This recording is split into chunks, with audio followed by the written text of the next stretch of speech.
បាទបងប្អូនយើងមកដល់ឆ្លើយទី28បាទលីសួរនឹងជី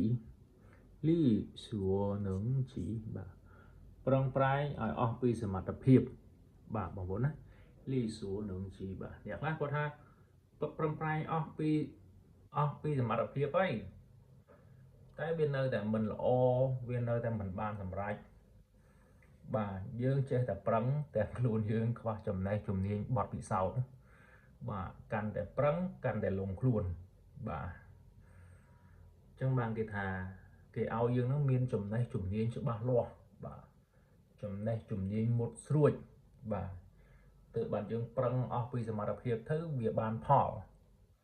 បាទចំណេះក៏ស្ទើរជំនាញក៏ស្ទើរបទពិសោធន៍ក៏ស្ទើរប្រឹងតែធ្វើវាអត់បានផលគេស្ដីឲ្យខឹងគេទៀតបាទអញ្ចឹងដូចជាភោជនីយដ្ឋានមួយគេតែងតែមានម្ហូបប្រចាំតកូលគេហើយបាទគេតែងតែមានអាម្ហូបល្បីប្រចាំភោជនីយដ្ឋានគេហើយជាយើងជាមនុស្សម្នាក់នេះយើងមានជំនាញទេពកោសល្យរបស់យើងណាមួយដល់លេចធ្លោអត់ដែលជាជំនាញប្រចាំតកូលយើងអត់បាទអញ្ចឹងណាបាទអញ្ចឹងមិនមែនឲ្យតែប្រឹងអស់សមត្ថភាពទៅដឹងតែបានផលទេ